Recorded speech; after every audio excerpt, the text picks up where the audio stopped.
अभी हरियाणा सरकार ने वन टाइम रजिस्ट्रेशन करने के लिए उन सभी बेरोजगार युवाओं के लिए जो पढ़े लिखे हरियाणा में रहते हैं उनके लिए एक नई योजना लेकर हरियाणा सरकार आई है और जिसकी विधिवत तौर पे माननीय मुख्यमंत्री जी ने कल ही घोषणा की है। तो वन टाइम रजिस्ट्रेशन से अभिप्राय ये है कि कैंडिडेट को जो भी हरियाणा सरकार में चाहे वो group A B C D किसी में भी नौकरी के लिए अप्लाई करना चाहता है तो उसको एक ही बार जो है रजिस्ट्रेशन अपना करवाना पड़ेगा और ये हम जनवरी 2 और इसका पूरा जो विषय विस्तार में ये करने के लिए जैसे ही कैंडिडेट कोई अपने कंप्यूटर लैब से कैफे से जाकर करेगा तो जैसे ही वो HSSC की वेबसाइट को ओपन करेगा तो उसको जो है ना वहाँ पर जो है ना एक यूनिक आईडी नंबर जो है उसको वहाँ पर प्राप्त होगा, जिसको लॉगिन करने के बाद वो वन टाइम रजिस्ट्रेशन का जो फॉर्म है ऑनलाइन वो खुल जाएगा और उसके अंदर जो कैंडिडेट है अपने सारे जितने भी फैक्ट्स हैं उसमें name, father name, mother name, date of birth etcetera जितने भी कॉलम्स हैं उसको जो है ना वो कॉलम सारे भरने पड़ेंगे। भरने के बाद जो उसकी एजुकेशन क्वालिफिकेशन है वो सारी की सारी अपनी एजुकेशन क्वालिफिकेशन भरेगा और जितने भी डॉक्यूमेंट्स उसकी सपोर्ट में वो भी पूरे के पूरे जो है उस सिस्टम के अंदर अपलोड करेगा। अपलोड करने के बाद सिस्टम ऑटोमेटिकली उनको वार्न करेगा कि ये जो भी आपने फैक्ट्स भरे हैं, फिगर भरे हैं, नेम भरे हैं, जो भी जानकारी आपने अपने बारे में भरी है उसको एक बार दोबारा से डाउनलोड करके उसकी हार्ड कॉपी निकाल कर उसको एक बार पढ़कर और उसको चेक करेगा। चेक करने के बाद उसके ऊपर अपने हस्ताक्षर करेगा और उस कॉपी को फिर वो दोबारा से अपलोड करेगा। अपलोड जब उसको करेगा और फिर जो उसने फीस है, फी जो ई बैंकिंग के द्वारा जैसे पहले से भरी जाती है वही सिस्टम रहेगा, तो वो फी का जो उसका ई चलानिंग है, ई बैंकिंग की जो चलान है वो उसके अंदर उसका नंबर भी भरेगा और सारे का सारा वो जो डॉक्यूमेंट वो बैंक से उसको मिला है वो भी साथ में अपलोड करेगा। तो एक प्रकार से जब वो पूरा फॉर्म भर देगा तो जो यूनिक आईडी नंबर उसको मिला है तो उसकी पूरी जानकारी जो है उसके अंदर ही फील्ड अप होगी और एक प्रकार से उसका एक डाटा बैंक जो है एक प्रकार से डिजिटल लॉकर के नाते उसकी पूरी की पूरी जानकारी जिसमें उसके परिवार की जानकारी भी रहेगी, उसका आधार कार्ड का है वो भी लिंक रहेगा। और हरियाणा सरकार ने PPP मॉडल पर जो फैमिली कार्ड बनाने शुरू किए हुए हैं काफी हद तक भारत बन भी चुके हैं, उसका जो है ना इस सिस्टम के साथ लिंक रहेगा और जैसे ही हम जो है एग्जामिनेशन के लिए कभी भी कैंडिडेट को कॉल करेंगे तो उनका फैमिली का जो ब्यौरा जो है PPP कार्ड के अंदर, फैमिली कार्ड के अंदर भरा हुआ है वो ऑटोमेटिकली जो है हमें देखने के लिए स्क्रीन पर मिलेगा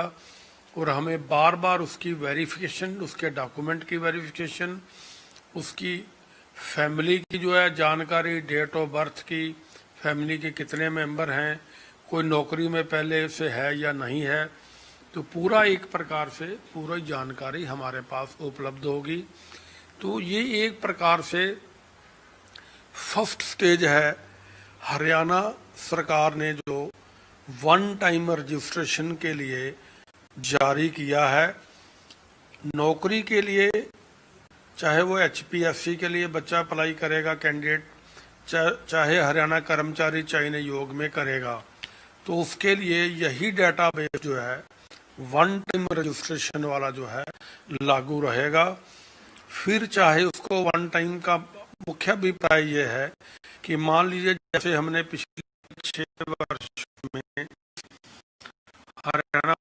स्टाफ सिलेक्शन कमीशन ने एक्शन की है और उनको ज्वाइन करवाई है। 80,000 पोस्टों के अगेंस्ट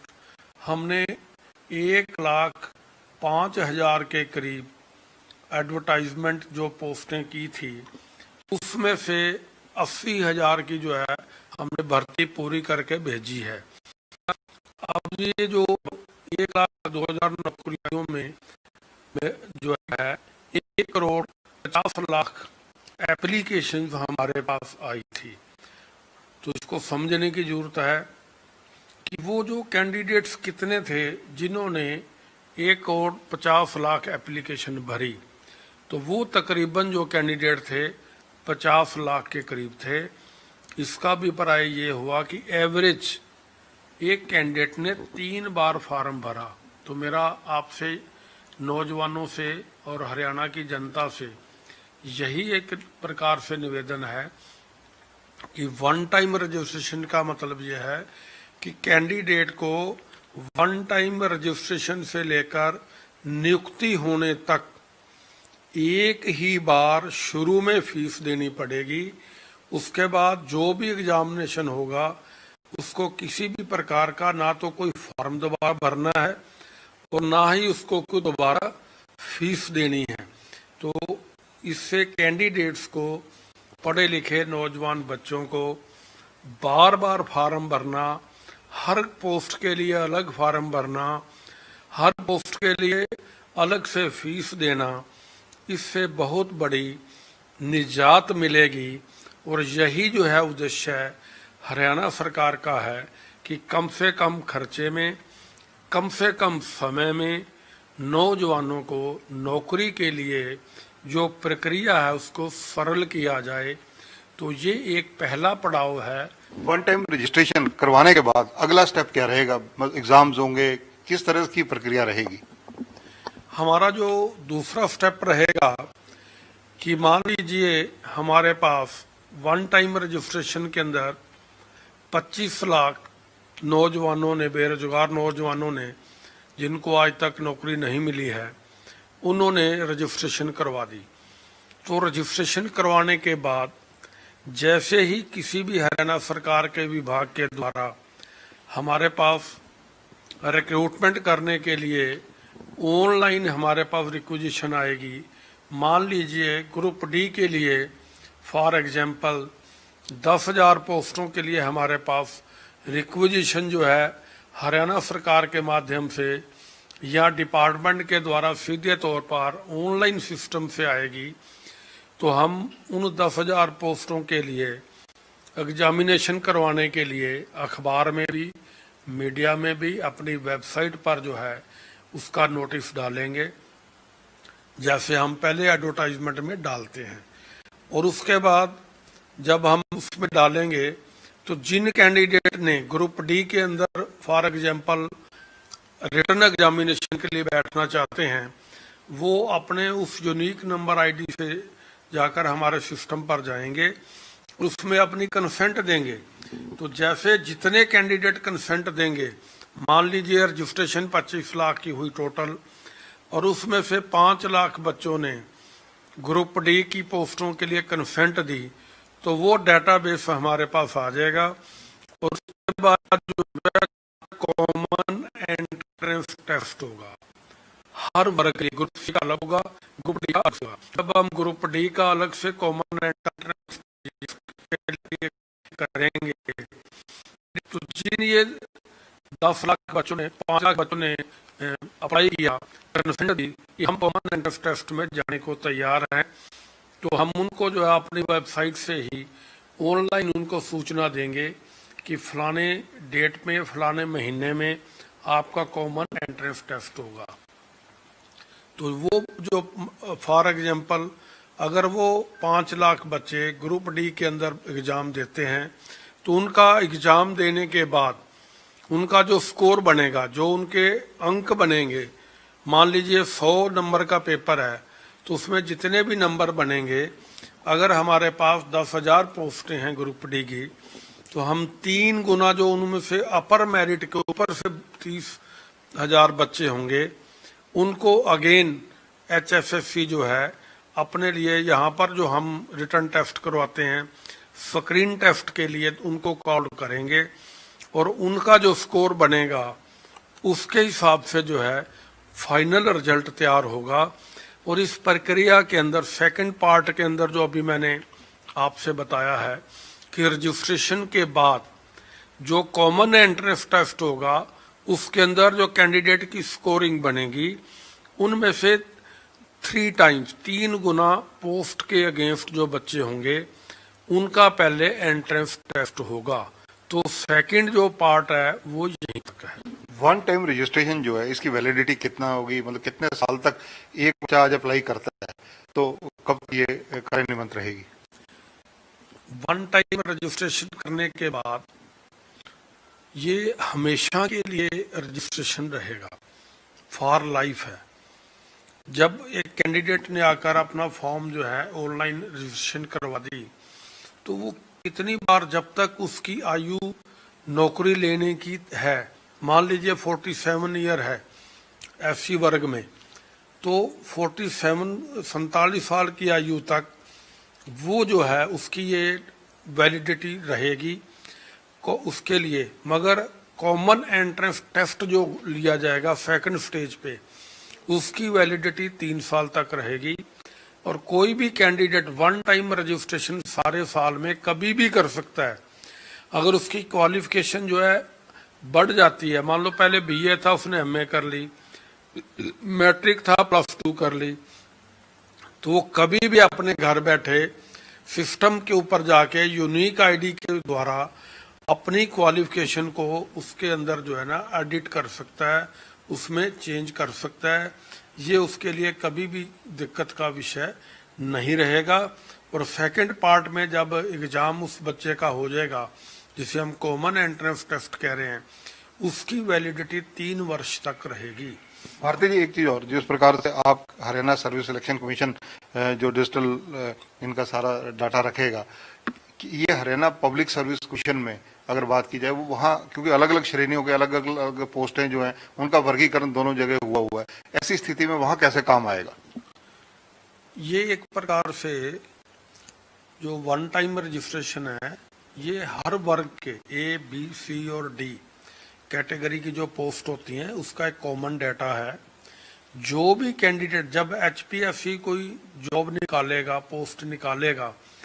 जिनकी उसमें क्वालिफिकेशन बनती है, अगर वो HPSC की एडवर्टाइजमेंट के लिए अप्लाई करना चाहता है, जैसे वहां पर वो कंसेंट देगा तो ये जो हमारे पास डाटाबेस होगा ये ऑटोमेटिकली उसकी जितनी भी जानकारी है HPSC के पास ऑटोमेटिकली चली जाएगी। अगर इसकी बात की जाए तो इसका लाभ क्या रहेगा? कुल मिलाकर स्टूडेंट को क्या लाभ है, सरकार को क्या लाभ है, कमीशन को क्या लाभ है, आयोग को? इसका सबसे ज्यादा जो फायदा है हमारे बेरोजगार जो नौजवान हैं उनको है। सबसे पहले तो उनको बार बार जो है फॉर्म भरने की जरूरत नहीं रहेगी, उनको बार बार फीस देने की जरूरत नहीं पड़ेगी, उनको बार बार हर पोस्ट के लिए अलग से एग्जाम देने की भी जरूरत नहीं रहेगी। क्योंकि जिस प्रकार से ग्रुप डी के अंदर एक एक्ट बनाने के बाद कॉमन टेस्ट की जो है प्रक्रिया कर दी गई है, चाहे किसी भी विभाग का वो ग्रुप डी का कर्मचारी है, तो इसी प्रकार से ग्रुप सी के अंदर भी कॉमन एंट्रेंस टेस्ट की जो प्रक्रिया है उसको भी हम फाइनल करने जा रहे हैं और वो अंतिम जो है दौर में है। तो इससे क्या होगा कि जहां तक कैंडिडेट के लाभ की बात तो है ही है, दूसरा सरकार का भी खर्चा इससे बहुत कम होगा। क्योंकि फॉर एग्जाम्पल उदाहरण के तौर पर अभी हमने 1 साल पहले ग्रुप डी में 18 लाख बच्चों का एग्जाम करवाया था, तो आप अंदाजा लगा सकते हैं कि 18 लाख बच्चों का जो एग्जाम हुआ था 4 दिन हुआ था, तो 4 दिन के अंदर कितनी एनर्जी, कितनी मैन पावर और कितना खर्चा आया होगा। कैंडिडेट्स का भी आया, घर से चलकर गए, वो एग्जाम देने के लिए गए, फीस भरी, और हरियाणा सरकार का जो कर्मचारी चयन आयोग के नाते हमें जो खर्च करना पड़ा, इसमें जो है बहुत ही ज्यादा कटौती हो जाएगी। कैंडिडेट का भी खर्च कम आएगा और हरियाणा सरकार का भी खर्चा कम होगा। तीसरा जो महत्वपूर्ण विषय है वो ये है कि इसकी जरूरत क्यों पड़ी, जैसा आप अभी कह रहे हैं। तो इसके बारे में मेरा ये कहना है कि इसमें जहां उम्मीदवारों को फायदा होगा, कैंडिडेट को, सरकार का खर्चा घटेगा और जो रिक्रूटमेंट एजेंसी है हरियाणा कर्मचारी चयन आयोग, इनका जो है नियुक्ति का, रिक्रूटमेंट का जो प्रोसेस है ये काफी गति से आगे बढ़ेगा। और जितना हमने 6 साल में, 5 साल में 80,000 की भर्ती की है, तो नई प्रक्रिया अपनाने के बाद इसको हम 2 गुना जो है बढ़ा सकते हैं। तो एक प्रकार से हम 1.5 से 2 लाख भर्तियां आगामी 5 वर्षों में हरियाणा कर्मचारी चयन आयोग कर सकता है इस नई चयन प्रक्रिया के माध्यम से। वन टाइम रजिस्ट्रेशन की अगर बात की जाए, हरियाणा में पूरी तरह से अगर इसको कहा जाए धरातल पर नजर आए कि कौन सी तारीख से आएगी, यानी वर्ष 2021 शुरू होने वाला है, ये कब तक युवा वर्ग इस पर अप्लाई करना शुरू कर सकता है? इसके लिए जो टेक्निकल स्पेसिफिकेशन है उसका हमने पोर्टल तैयार कर लिया है जो बिल्कुल रेडी है, और जनवरी 2021 में हम इसको शुरू करने वाले हैं। तो निश्चित तौर पर जनवरी 2021 से ये वन टाइम रजिस्ट्रेशन की प्रक्रिया जो है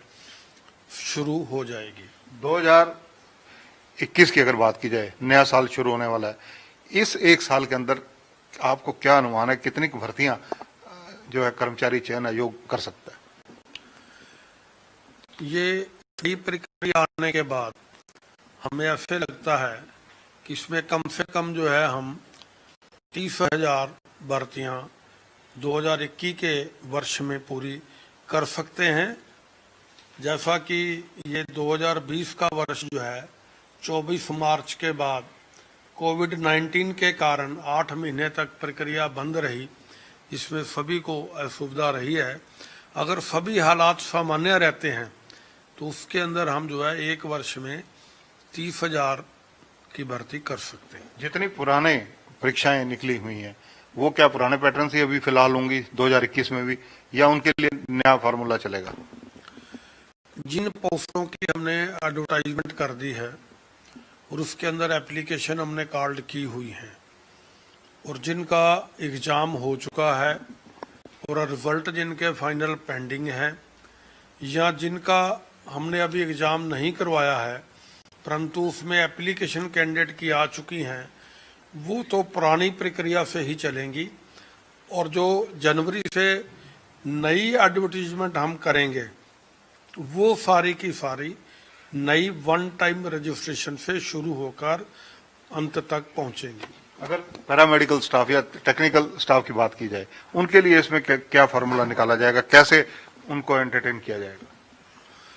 उसके लिए ग्रुप सी के अंदर जो है 10 से 12 कैटेगरीज को हमने जो है बाइफरकेट किया है। जैसे जूनियर इंजीनियर्स हैं, सभी विभाग में होते हैं, अकाउंट्स ऑफिसर होते हैं, अकाउंटेंट होते हैं, क्लर्क होते हैं। तो इस प्रकार की जितनी कॉमन कैडर की पोस्टें हैं जो कि सभी विभाग में होती हैं, तो उन सभी का जो है एक ही स्क्रीन टेस्ट होगा। तो उससे क्या होगा, समय भी बचेगा, खर्चा भी बचेगा और कैंडिडेट को बार बार एग्जाम में आने से भी उनको जो है राहत मिलेगी।